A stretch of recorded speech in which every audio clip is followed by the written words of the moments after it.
ዛሬ ከእንቅልፍ ደንግጬ ነው የተነሳሁት።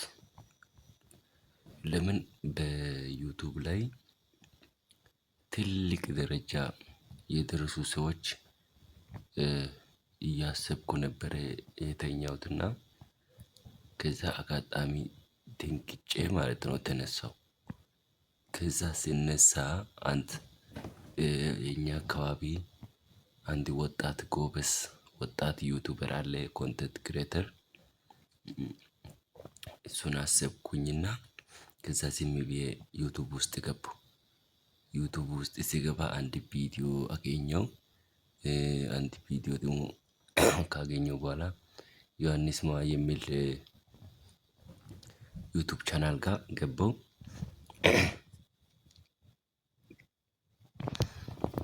ከዛ ከገባው በኋላ በአጋጣሚ የሰፈሬ ልጅ አገኘው።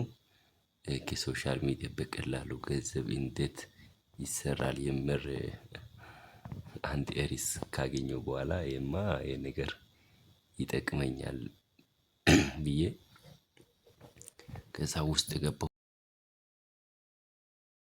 ያንን ነገር የማስቀጠል አቅም አለኝ ወይስ የለኝም የሚለውን መጀመሪያ ስትጀምር ማሰብ አለበት። ኒሹ በራሱ የሚደግፍ መሆን አለበት። እኔ የዛኔ ቢዝነስ የጀመርኩ ነበርና የደረሰኝ አቆራረጥ ቲዩቶሪያል ብዬ ሰርች አደረኩኝ።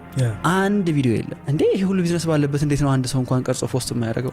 ትናንሽ የሚመስሉ ቤዚክ የሚመስሉት ነገሮች ላይ ነው እንደው በጣም ከፍተኛ የሆነ ዲማንድ ያለው። ቢካዝ እኔ አሁን ስንት ጊዜ ያዋለሁ ይሄን ቪዲዮ ደጋግሜ ሌላ ቢዝነስ ሊጀምር ያሰበ ሰው ሁሉ እኮ ይሄን ነው የሚመለከተው። እንዴት ልጀምር ከሚለው አንስቶ አንድ ሰው እንዴት ፕሮዳክቱን፣ ምርቱን፣ አገልግሎቱን፣ ቢዝነሱን በሶሻል ሚዲያ ማስተዋወቅ ይችላል እስከሚለው ድረስ በሙሉ ዲቴል አውርተንበታል። ቲክቶክ መስራት የሚፈልጉ ከሆነ እኔ ሪከመንድ ማድረገው ሪል ታይም እዛው የሚሰሩ ቢሆን ይመረጣል። ግን ዩቲዩብ ከሆነ ኮንተንታቸው ይወስናል። የሚያይህ 10,000 ሰው ካለ 6,000 7,000 8,000 ሰው ካለ ከዛ ውስጥ 2 ከስተመር ካለ እኮ ዳትስ ጨረስ በቆጣጣ። ግን ሰው ከዛ ፐርስፔክቲቭ አይረዳውም። ሶሻል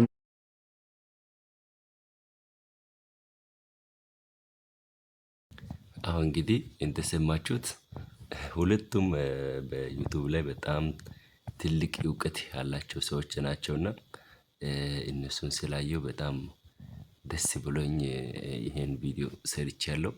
እና ውድና የተከበራችሁ የአሾ ሚዲያ ቤተሰቦች እንግዲህ እኛም ለወደፊት እንደዚህ ጥረት እያደረገን ትልቅ ቦታ እንደርሳለን።